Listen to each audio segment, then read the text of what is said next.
Olá, boa tarde, semana começando, segunda-feira, 21 de setembro, aqui estamos nós.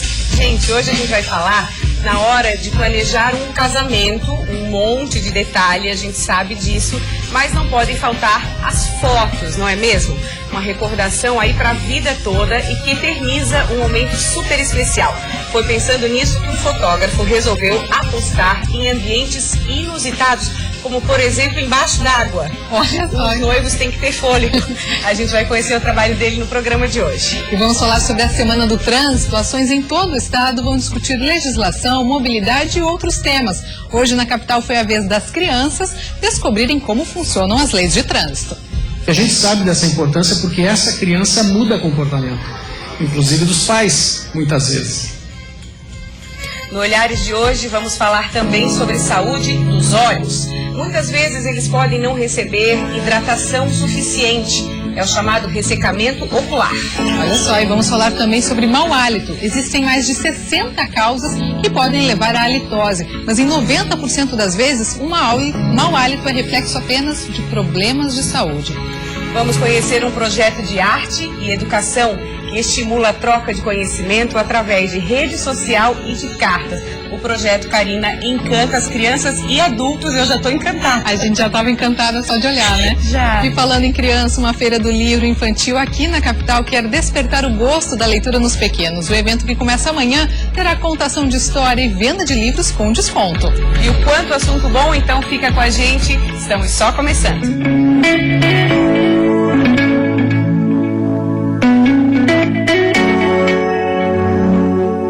E a gente começa o programa de hoje falando das buscas a um menino de 14 anos na Serra. Ele caiu num rio onde era acostumado a brincar e desde sexta-feira está sendo procurado. A repórter Eduarda Demenech e o Márcio Ramos estão acompanhando este caso. O incidente aconteceu no rio Tributos, no município de Correia Pinto. Guilherme Costa de Souza, de 14 anos, teria se afogado no local enquanto brincava com os amigos. A gente só sabe que ele estava com 2 amigos e ele resbalou e caiu. Um deles tentou ajudar, só que não... O caso aconteceu por volta das 5h30 da tarde de sexta-feira. Desde sábado, o Corpo de Bombeiros faz buscas no rio para tentar localizar o garoto. Nesta manhã, as buscas se concentraram aqui no Rio Canoas, já que a corporação acredita que o corpo do menino pode ter sido levado pela correnteza. Presume que se não tiver enroscado o corpo, pode desembocar no Rio Canoas, né? Então estão efetuando a busca no rio para ver se encontra. Segundo o pai de Guilherme, era comum o filho brincar às margens do rio. Sim, ele brincava, a turma falava que ele brincava por aí com os outros piá. De acordo com os bombeiros, a tendência é que a água baixe nas próximas horas e que seja mais fácil localizar o jovem de 14 anos. A esperança, enquanto ele não aparecer, né? Que ele aprenda.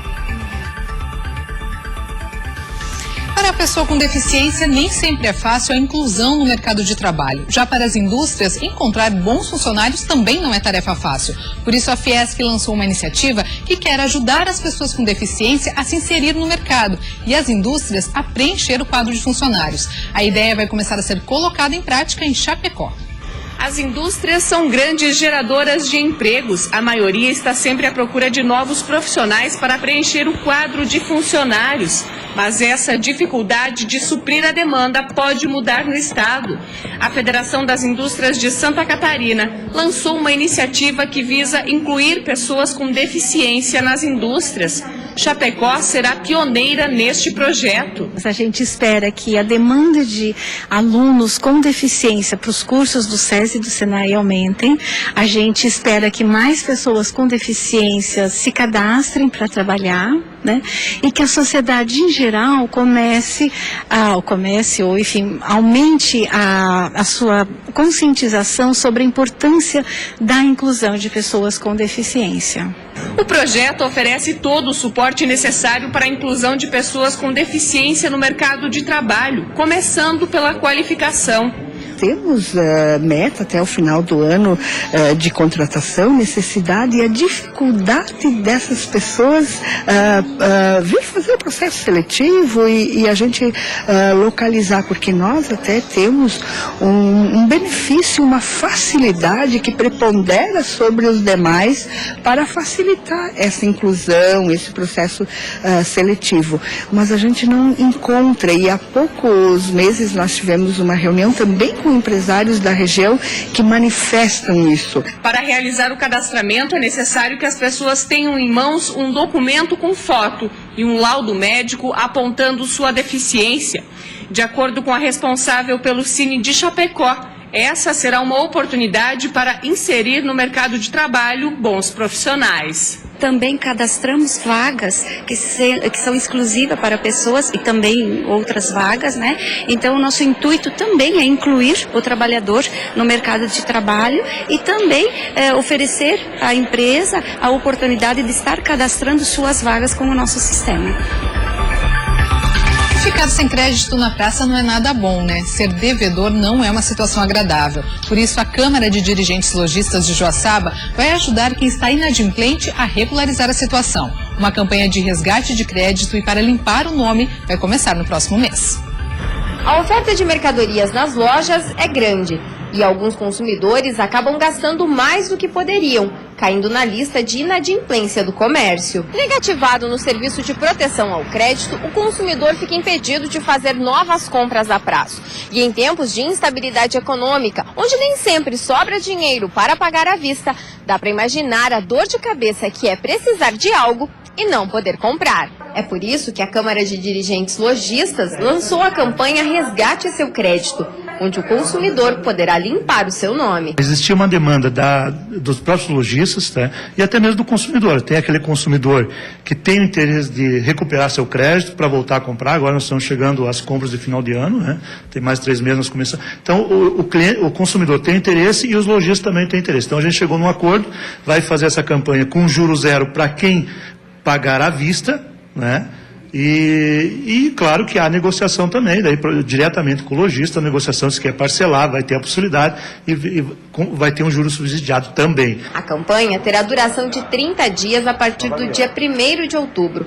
Até o final desse mês, a CDL estará buscando a adesão das lojas interessadas. Material informativo e cartazes serão distribuídos no comércio, divulgando a iniciativa. É bacana para o comércio também, que no momento consegue resgatar o dinheiro que estava fora, para manter o seu negócio. É interessante para o consumidor, porque ele recupera o crédito, volta a consumir também, que gera uma expectativa bacana para o comércio e automaticamente movimenta a economia da região. Estimular o conhecimento e a imaginação via rede social e cartas. Este é o objetivo básico do projeto Desenhando com Tesoura e Vestindo com Amor. Nosso assunto agora com as convidadas que vieram de Criciúma. Sejam muito bem-vindas, Cláudia, Jaqueline e Ingrid. Um prazer tê-las aqui. Ainda mais falar de um projeto tão envolvente como esse, né? E no mundo de e-mails, né? Porque a carta a gente já não usa tanto. No mundo de e-mails, vocês estão resgatando também, junto com a escritora, essa questão da carta, essa expectativa de receber uma carta, mexendo com a imaginação de crianças aí de 5, 6 anos. Vamos falar um pouquinho do projeto, como é que surgiu essa ideia e essa parceria? O projeto, ele já surgiu no ano passado, né? No ano passado, as professoras, então, das crianças dessas turmas de infantil 5, são crianças que fazem 5 anos até o final do ano, tinha o objetivo de melhorar, ampliar a coordenação motora fina das crianças. E para melhorar a coordenação motora fina, nada é melhor que o exercício de recorte. Então foram pesquisar um artista plástico que viesse de encontro ao agrado das crianças e chegaram a Maria Sininha, que é Maria do Patrocínio Gonçalves. As crianças se encantaram com a beleza das obras. É a foto dela, né? Isso. E o colorido, né? E se comunicaram, daí no ano passado, por e-mail com essa artista. Ela mora em São Paulo, é uma arte educadora, né? O ano passado a comunicação foi feita por e-mail, né? Esse ano por carta. Começaram a produzir. E a parceria foi tão grande que Maria Sininha veio a Criciúma, participou da socialização do projeto, tomou uma amplitude muito grande. Este ano, o projeto tem um objetivo a mais, né, de solidariedade. Então, a partir do convite da artista, ela convidou as crianças para participar de um projeto maior que está acontecendo no Brasil, que é Vestindo com Amor. Eles estão fazendo vestidos para meninas do sertão. Pro sertão de Pernambuco. Pro sertão. E Criciúma, então, entrou na parceria, as crianças, as turmas, para fazer camisetas. Né? Camisetas estampadas com produções das nossas crianças.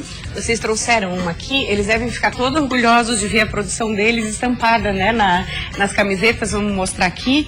Então, aí a gente entende o desenhando com tesoura e o vestindo com amor. Essa parte aqui é do vestindo com amor. Quantas camisetas por ano vocês doam, mais ou menos? Nesse projeto nós vamos doar aproximadamente umas 500 camisetas para as crianças do sertão. E mais a parceria que nós temos também com uma escola municipal de Criciúma, que nós convidamos o professor, essa escola, a fazer parceria conosco também nesse projeto e conhecer a Maria Sininha, trabalhar com a técnica do recorte da colagem, e as crianças também vão ganhar essas camisetas e participar da socialização. Agora, isso mexe muito com a imaginação, né, Ingrid? Porque as crianças escrevem como se estivessem escrevendo para uma fada. Né? Inclusive, a escritora relata que até o carteiro chega lá no escritório dela e diz, olha, tem carta para fada aqui. Como é que funciona isso na prática? O que eles contam? Vale destacar que é muito importante, porque nós poderíamos ter feito o projeto. A escola trabalha com projetos de acordo com as necessidades das crianças, as professoras também, de acordo com o que é necessário. Mas a artista é muito sensível, ela entrou e ela encantou. Ela encanta o detalhe das cartas, a forma como ela se coloca com as crianças, como ela conhece as crianças todas, e a parceria das famílias também. Acabam sendo um projeto que envolve toda a comunidade escolar. Acredito que sim, a gente está mostrando as cartas, é tudo muito fofo, é tudo muito delicado. Ela escreve textos longos, né? A gente vê que são... E cada um ela faz o recorte, que é o que as crianças estão trabalhando. Isso, e ela faz a devolutiva das cartas, ela é muito específica para aquela criança. Então, na leitura das cartas, a gente percebe a sensibilidade que ela tem no sentido de fazer com que as crianças desejem mais conhecer, estudar e aprender uma nova... Porque além do viés da solidariedade, aí tem a questão do conhecimento também, né? A parte cultural que o projeto proporciona. Imagino o quanto não amplia os horizontes e a expectativa da chegada dessas cartas. Tem até uma caixa do correio na escola, me contem. Como é que é? As cartas, primeiro cada família escreveu uma carta junto com seu filho para Maria Sininha, né? Contando um pouquinho da criança, por isso as cartas retornam personalizadas. Se tu prestares atenção no texto da carta, tem um pouquinho de cada criança ali. E aí vem aquela imaginação, nossa, a fada conhece sobre mim. Cria uma identificação com o projeto. Então, todas as semanas tem a imagem ali, né? As cartas chegam e aí fica aquela expectativa. Para quem veio essa semana? Aí abrem, leem coletivamente, depois as crianças levam para casa, né? Então, é muito encantador. Agora, Maria Paula, o que é importante, que é bacana saber também, é porque esse projeto fortifica a nossa concepção de infância, que é uma concepção onde a gente tem que acreditar nas crianças, onde elas modificam o espaço onde elas vivem, onde elas produzem cultura. Então, ter essa parceria com essa artista, com toda essa sensibilidade, e acreditar na criança e nos proporcionar, para todos nós da comunidade ali do Colégio Marista, para todas as famílias, esse conhecimento que eles trazem. Eles estão com esse conhecimento de toda a cultura do sertão que eles estão estudando. Então isso amplia o conhecimento não só das crianças, mas de todas as pessoas que estão envolvidas no projeto. Informação, o projeto esse ano termina agora, dia 1º de outubro, com esse lindo convite aqui, olha, que não podia ser diferente, né, com recorte, tá lindo, e a presença da Maria Sininha na escola, é isso? Isso mesmo. Ela chega e as crianças já estão preparando músicas, né, sobre o sertão. Então, é uma socialização que são convidadas todas as famílias e convidados especiais também, os nossos patrocinadores, porque empresas que nos ajudam a fazer essa doação, né, de uma forma mais significativa. Então, é uma alegria muito grande. Nós vamos deixar as fanpages, tanto da escritora, né, da Maria Sininha, quanto do colégio, para as pessoas conhecerem mais sobre o trabalho, sobre o projeto. Quero agradecer muito a vinda de vocês. Obrigada, muito sucesso e até a próxima. Obrigada, nós que agradecemos. Valeu. Depois do intervalo, vamos falar sobre a saúde dos olhos. Vamos bater um papo sobre ressecamento ocular. E vamos falar também sobre saúde bucal. Você sabia que existem mais de 60 causas que podem levar à halitose? Mas que em 90% dos casos o mau hálito é reflexo de problemas de saúde? No próximo bloco a gente te conta os detalhes. O Olhares volta já já.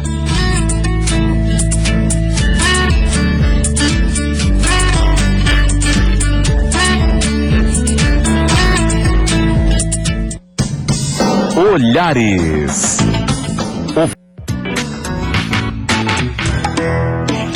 1h26. Nosso assunto agora é ressecamento ocular.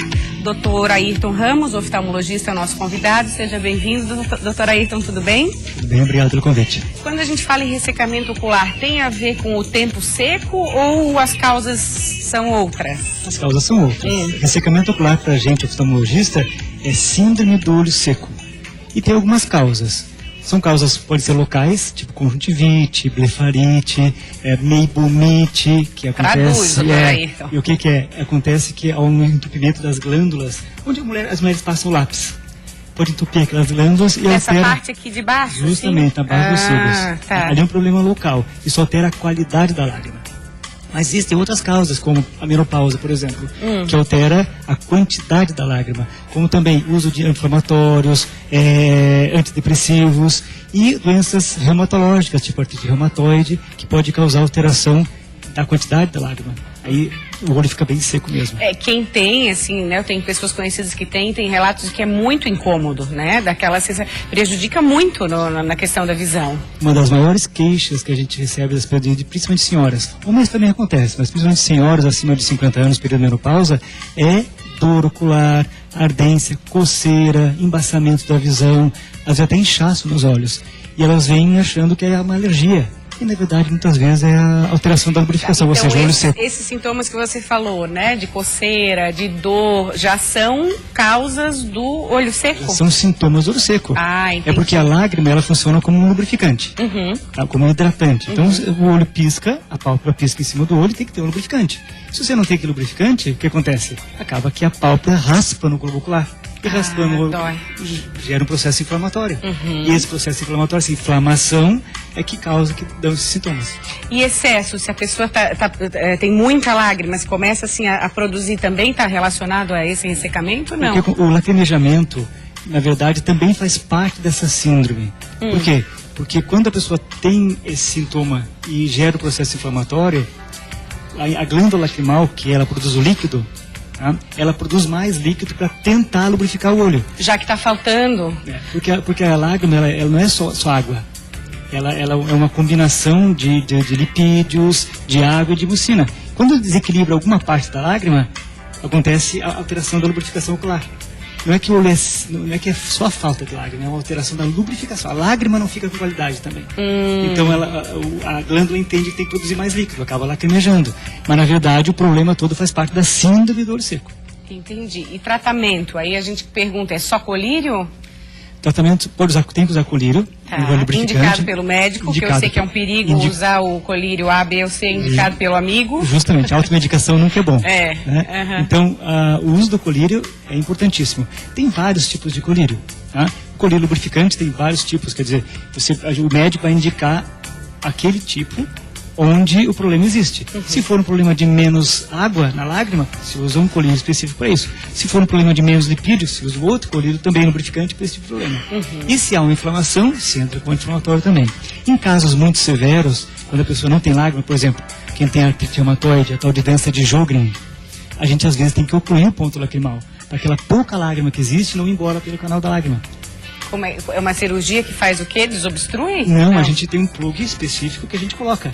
Esse plug oclui o ponto lacrimal. Quando a pessoa melhora da lubrificação, a gente tira o plug. É um microplug que se coloca no ponto lacrimal. Que vai estimular essa produção ou não? Porque a lágrima ela é produzida na glândula lacrimal, lava o olho e sai pelo cantinho do olho aqui. E vai pro nariz. Então a gente oclui, vamos dizer, o canal de saída do líquido. Entendi. Ele é produzido, lava o olho, quando ele vai sair, ele não sai, ele fica represado no olho. É aí se dá mais uma esse é simples, a gente faz no consultório e se coloca um plug nesse canal lacrimal e resolve o problema. Lavar bastante os olhos com sabão neutro ajuda ou... Lavar com os olhos fechados, lavar a pele dos olhos ajuda. Mas dentro do olho, só pinga colírio. Lavar o olho com a água da torneira é muito ruim. Existem algumas doenças, algumas bactérias que tem na água que pode causar problema na córnea, inclusive até levar cegueira. Então, colocar água dentro do olho, não. Dentro do olho só colírio. Agora, para lavar ao redor dos olhos, aí sim, aí dá para lavar com sabão neutro sem problema nenhum. Com os olhos fechados. Os olhos fechados. Tá bom. Mesma coisa que abrir o olho embaixo d'água. Tá? Quando a pessoa mergulha na água e abre os olhos embaixo d'água, ela está expondo o olho dela à água contaminada.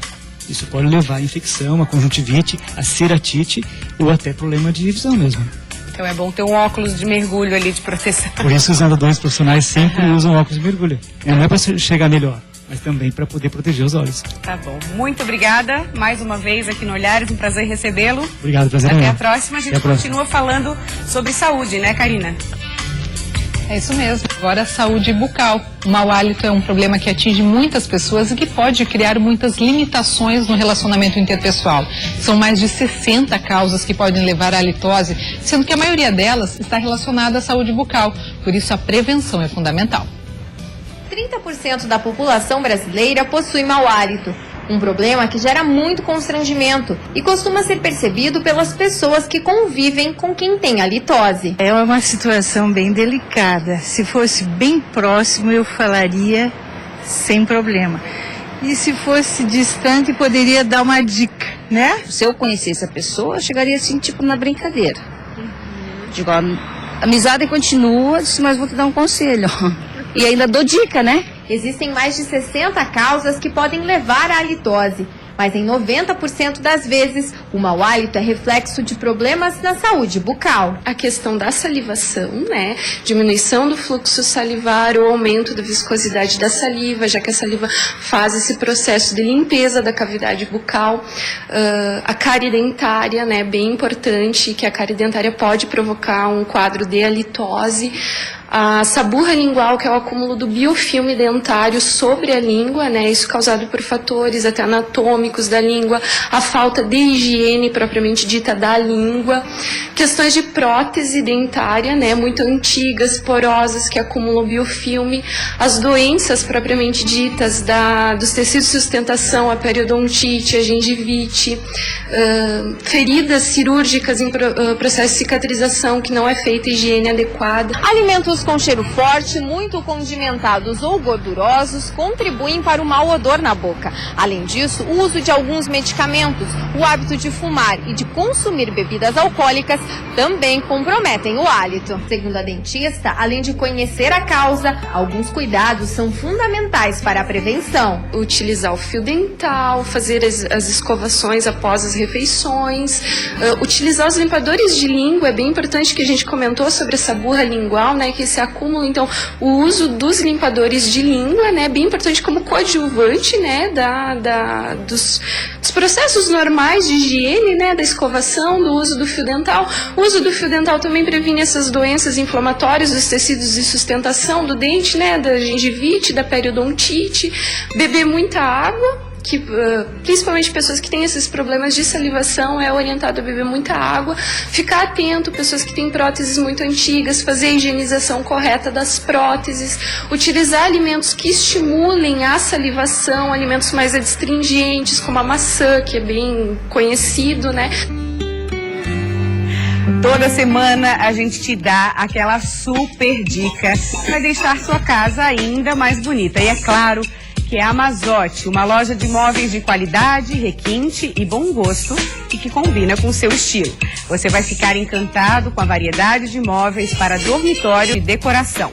Em Florianópolis, a Mazotti fica na rodovia SC 401, no Shopping Casa e Design. No site mazotti.com.br você pode conferir as novidades da loja digital. E para quaisquer dúvida, a equipe do Rogério pode atender você também pelo telefone. Anote aí, 3238-1795 e 3238-2303. Mazotti, objeto de estima.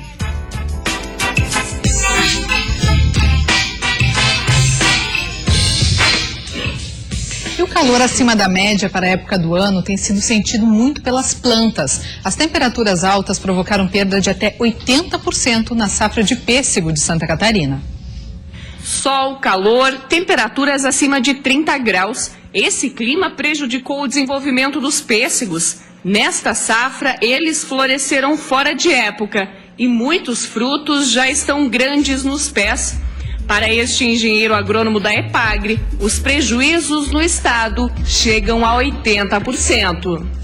Para o pessegueiro e também para a nectarina, que é parecida, a gente gostaria que o inverno fosse um inverno ameno, sem frios rigorosos e sem muita variação de temperatura, para que a planta, durante essa fase de frio, permanecesse em dormência e quando começasse a aquecer o ar, ela vem a brotar, florescer e tenha temperaturas não muito altas e sem geada, porque tanto a temperatura alta como a baixa nessa fase de florescimento e frutificação é prejudicial para essa planta. De acordo com dados da EPAGRE, aqui em Santa Catarina são mais de 700 produtores, responsáveis por 1.500 hectares de área plantada, que totalizam 20 toneladas de pêssego por ano. A renda da família de Olidemar Luzi é obtida através da venda de frutas e verduras, mas na plantação de pêssegos, o produtor já registrou prejuízos,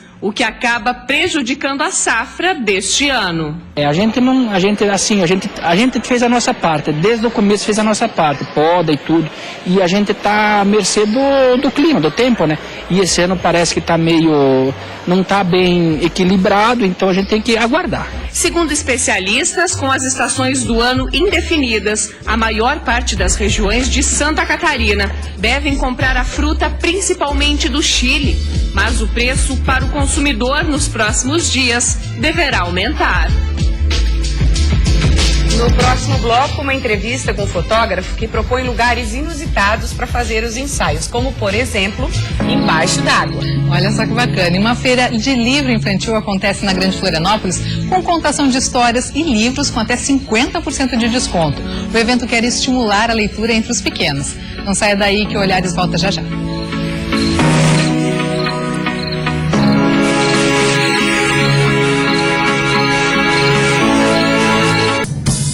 Olhares. Oferecimento Célula, soluções em tecnologia, segurança e monitoramento. E Queris, pensou móveis, pensou Queris, a número 1.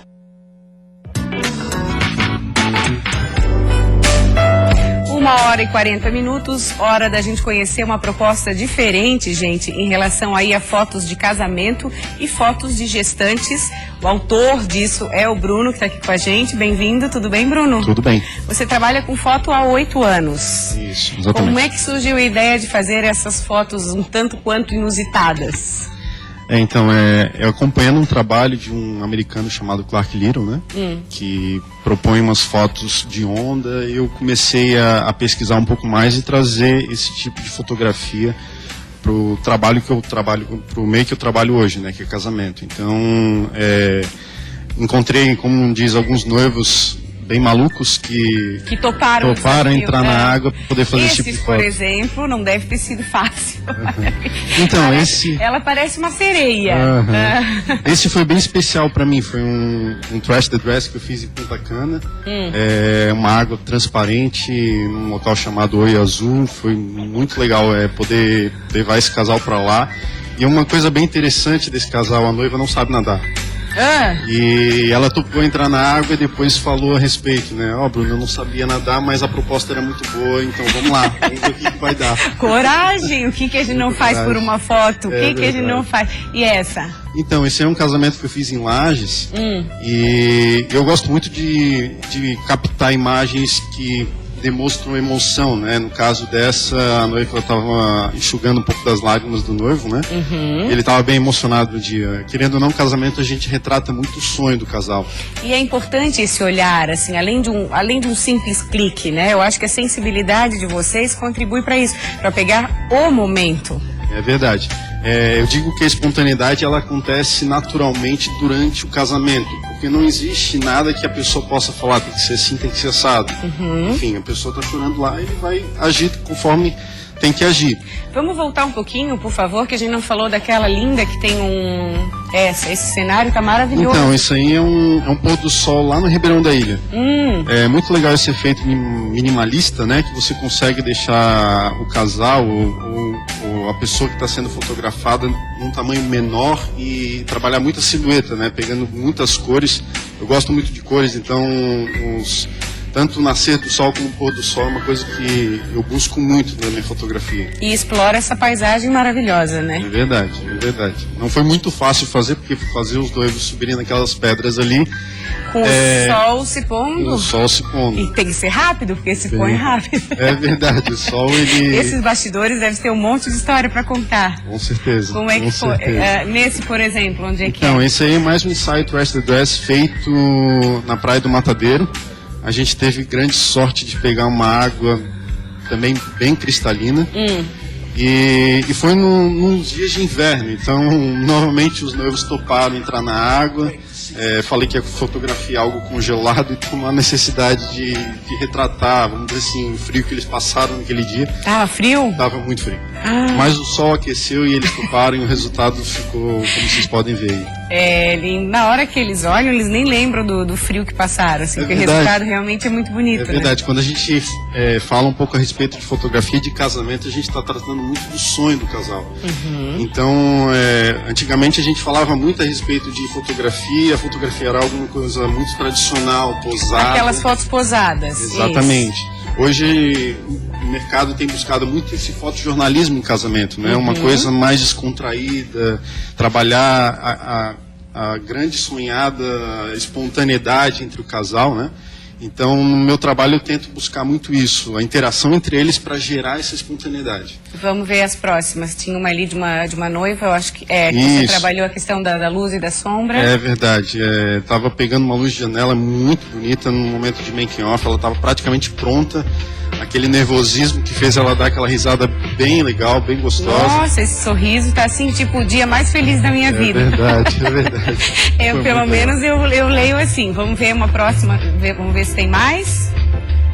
Essa você usou o celular. Isso, essa foi até uma ideia do próprio casal. Eles falaram assim, Bruna, a gente gosta muito dessa parte tecnológica, a gente quer fazer uma foto mais ou menos assim, e a gente tentou reproduzir. E ficou esse resultado aí. O beijo deles entre dois celulares ali, né? Então ficou bem legal, assim, a proposta deles e o resultado final. Essa já deve estar no porta-retrato da casa deles. Eu acredito que sim. Tem mais? Vamos ver se tem mais. Tem essa também. Então, quando a gente fala de fotografia subaquática, não necessariamente a gente precisa falar que o casal a ser fotografado vai ter que entrar completamente submerso dentro da água. Então, a pergunta que muita gente me fala, mas eu posso fazer foto subaquática? Não levo jeito para isso. Qualquer pessoa pode fazer foto subaquática. A gente pode trabalhar esse efeito de aquário, por exemplo, de pegar parte da água com parte da superfície, que dá esse resultado aí que vocês podem ver. Fica muito legal. Também é um ensaio Trash the Dress num local Esse maravilhoso. Trash the Dress que você fala, o que é? Que as meninas estão curiosas. Vamos lá. É. Então, a gente costuma denominar esse nome de Trash the Dress os ensaios que são feitos depois do casamento. Ou seja, toda a ideia dos noivos querer trabalhar fotos inusitadas em locais completamente diferentes, que não dá para ser trabalhado durante o casamento, por causa da maquiagem, cabelo, a gente faz num dia à parte. E aí o vestido já foi usado, pode molhar, não tem problema nenhum. Pode molhar, não tem problema nenhum. Entendi. Por isso que a gente dá essa nomenclatura, isso veio de fora, né? Sim, então tem o ensaio antes, tem o ensaio durante e tem o ensaio depois ainda. Exatamente. Seria um pós-casamento, né? Só que a gente chama de Trash the Dress porque acontece isso, a gente costuma levar para locais assim, sujar o vestido, entrar na água, fazer coisas que a pessoa não faria durante o casamento. No ensaio desse subaquático leva mais ou menos quanto tempo, assim, para fazer uns bons cliques? Então, a gente costuma separar sempre meio período para fazer as fotos por todo, né? Então, a parte subaquática, ela costuma ser feita no final. Eu costumo separar em torno de 1 hora, 1h30 para fazer essas fotos.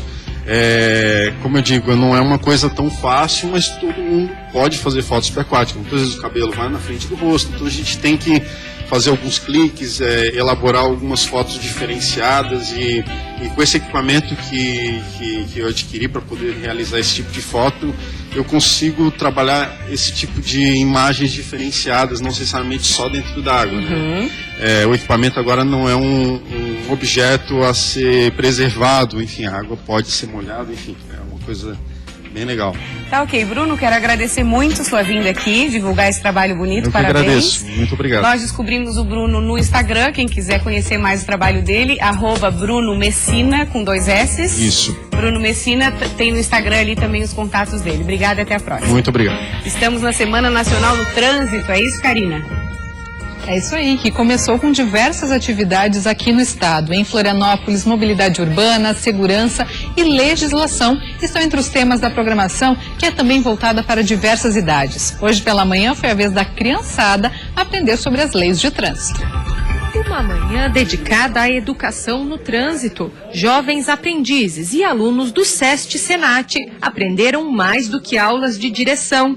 O coordenador de promoção social explica a importância de iniciar as atividades com pouca idade, antes de os futuros motoristas enfrentarem as ruas. A gente sabe dessa importância porque essa criança muda comportamento, inclusive dos pais, muitas vezes. Na Transitolândia, que já completou 10 anos e por onde já passaram cerca de 2.700 alunos, os participantes podem ter uma noção do que os espera. Eles recebem orientações de como respeitar o tráfego, seja a pé ou motorizado, num espaço que é público e coletivo, a responsabilidade é de todos. Tem que ter os cuidados necessários, pedestre, o motorista também hoje em dia tem que ficar bem atento. A gente procura sempre mostrar para o filho o melhor caminho. A gente sabe que o trânsito, ao mesmo tempo que é um perigo, mas também é algo que a gente utiliza dia a dia. Aprendi sobre a segurança. Muitas coisas. Eu se diverti muito aqui. Quando a gente gera uma boa ação, a gente também consegue eles também fazem uma boa ação pra gente. Quem também apoia a iniciativa é a Diretoria de Vigilância Epidemiológica, através do projeto Rede Vida no Trânsito. Dados coletados pelo grupo revelam que 1.900 pessoas morrem por ano em acidentes, casos que muitas vezes poderiam ser evitados. Nós temos percebido que alguns fatores são preponderantes, né? Um deles é realmente da velocidade, né? E muitas vezes é realmente a falta do motorista utilizar a questão da direção defensiva. Em Santa Catarina, a Semana Nacional do Trânsito tem a participação de 21 entidades. A programação segue até o final de semana, com atividades como palestras, pedaladas e até mesmo o Dia Oficial Sem Carro. Iniciativa essa praticada em todo o mundo. E foi aberto agora pela manhã o 33º Encontro Econômico Brasil-Alemanha. Empresários e autoridades brasileiras e alemãs estão reunidos em Joinville para movimentar a economia entre empresas dos dois países.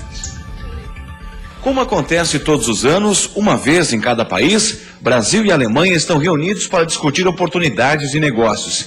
Dessa vez, os debates e as reuniões acontecem no complexo da Expoville, em Joinville. 1.200 pessoas, entre autoridades e empresários brasileiros e alemães, estão reunidos para falar de economia e fazer acordos e parcerias. A abertura do Encontro Econômico Brasil-Alemanha foi realizado pela manhã. O ministro do Desenvolvimento, Indústria e Comércio Exterior participou e falou do período de ajustes que o país enfrenta. Estão sendo adotadas medidas indispensáveis para a sustentabilidade fiscal, tais como eliminação de subsídios, revisão de desonerações e correção de distorções do sistema de gastos previdenciários e encargos trabalhistas.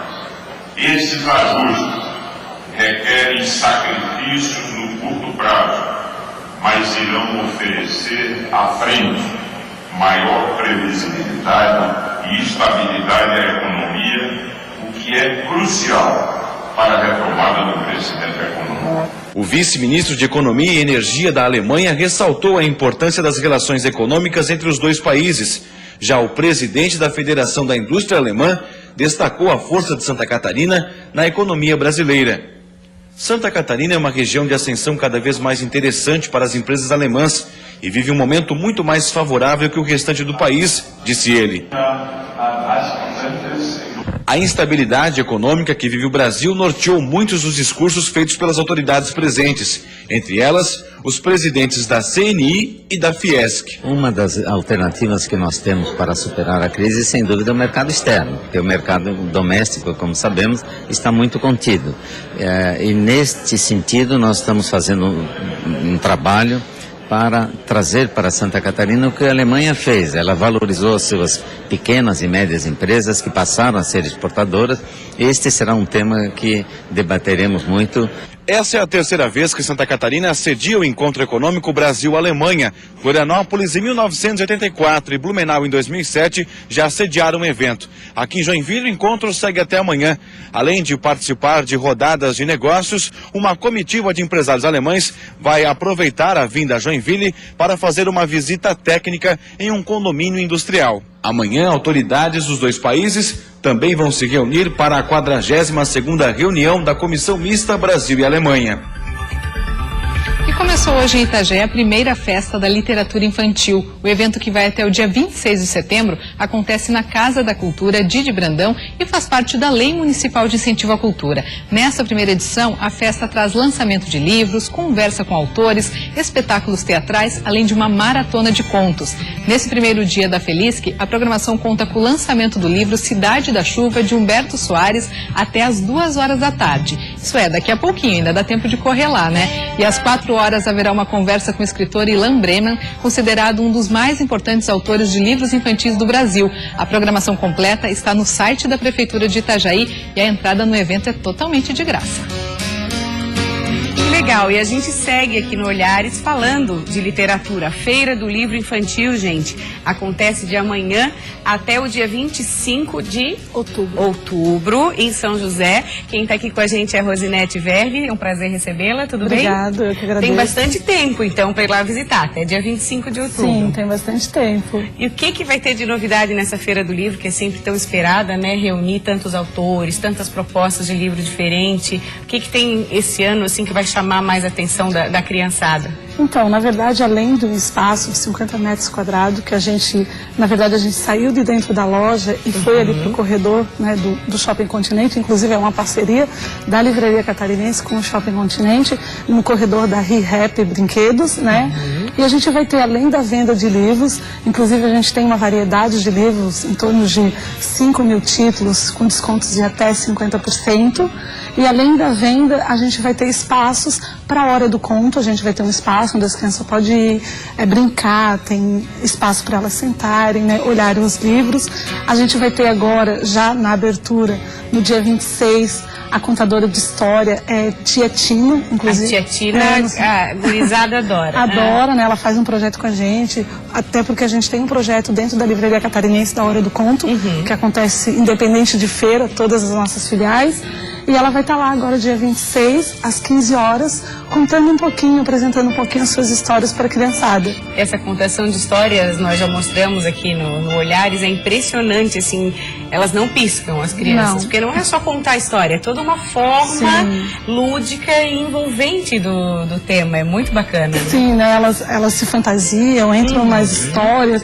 A gente tem crianças que começaram lá com 1 ano e já estão aí com 6, 7 anos e é uma briga para ficar ali na hora do conto, né? Já são fiéis, Já são fiéis, né? A gente até tem uma contadora que já está há anos com a gente e às vezes quando troca por algum momento, elas já ficam, nossa, mas a tia Sandra não vem, né? Então é bem, elas levam muito a sério, né?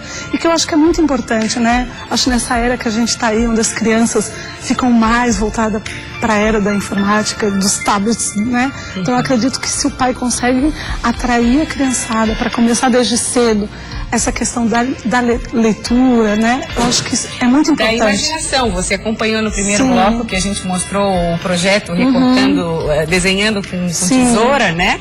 E que fala muito isso, assim, da criança imaginar, ela está escrevendo uma carta para uma fada e a fada está respondendo para ela, e isso estimula. E essa coisa dos livros, né? Eu até você trouxe alguns exemplos aqui, tá tudo muito colorido, você falou, né? Da questão de tablet, de informática, a coisa de manusear mesmo, de descobrir né, essa porta de entrada da imaginação, como você trouxe aqui. E livros para meninos, para meninas? Para meninas, livro para pintar, livro para, né, a gente tem aquele sobre as cores, esse que fala, né, que mostra desde pequenininho a questão das cores, brincando, você vai lendo e vai colocando a cor onde está informado. Ah, esses são ótimos, porque tem a história e já ensina. É bem interessante, né? Livros de pintar, agora o Maurício de Souza lançou, já pegando o gancho aí dos livros de colorir, da Turma da Mônica. Sim, os livros de colorir que fizeram sucesso entre os adultos, com as mandalas. Tem agora do Maurício Souza. Vou mostrar. E olha, gente, dá pra criança ficar a tarde inteira colorindo. Sim, olha, eu acho que incentiva mesmo, né? A criança a pintar, eu acho que ajuda na coordenação, né? Na escrita. Acho que é bem Tem um especial aqui, Rosinete, que você trouxe, eu vou abrir aqui, que é o Palácio das Fadas. Esse faz sucesso porque não é só leitura, é para brincar mesmo, né? Que é as crianças na faixa aí, né? Principalmente as meninas na faixa de, eu diria que a partir dos 4 anos ficam encantadas quando chegam na loja e se deparam com esse livro. Que a gente faz aqui, me ajuda aqui. É esse? Isso, Aí se amarra aqui. Cá. Gente, vira um palácio. Vira um palácio, né? Então, assim, elas inventam história nesse livrinho, né? Elas, na verdade, montam a história delas, né? Porque agora não dá pra mostrar, mas tá aqui, vem os bonequinhos de papel que vão andando e explorando. Gente, muito lindo, muito mágico, né? Muito mágico. Eu diria que, né, o livro infantil é mágico, né? Eu acho que é impressionante, assim. E depois é interessante que elas vão crescendo, a própria escola promove troca-troca de livros, por exemplo. Abre espaço, vamos doar os livros, vamos trocar, tem essa utilidade também, né? Acho que as escolas estão cobrando um pouco essa questão da literatura, né? Então a gente vê que as crianças, querendo ou não, elas estão se dedicando mais, né? Estão lendo mais. Eu acho que a própria internet ajuda, né? Porque às vezes vê lá no programa lá um livro, postaram no Facebook um livro, a criança já quer comprar, né? Feira do Livro começa amanhã até o dia 25 de outubro no Continente Shopping. Que horário de visitação? Geralmente no horário de shopping, de segunda a sábado das 10 às 22 e domingo e feriado das 14 às 20. Tá bom. Rosinete, muito obrigada. Obrigada, eu que agradeço, né? Em nome da Livraria Catarinense aí, poder estar aqui no programa falando um pouco desse momento mágico, eu diria, né? Eu que agradeço, é um prazer pra gente divulgar. Obrigada a você pela companhia. Amanhã tem mais Olhares, eu e a Karina estaremos aqui esperando você. É isso mesmo, amanhã a gente vai falar sobre reiki em animais, como essa técnica pode ajudar o seu bichinho de estimação a ficar mais tranquilo. E amanhã também tem música com a dupla Tatiana e Marco Oliva do Sonora Parceria, que vão estar conosco contando os detalhes da gravação do seu novo disco. Tem também as principais notícias do estado a partir da 1h05 da tarde. Uma ótima tarde de segunda-feira para você e até amanhã.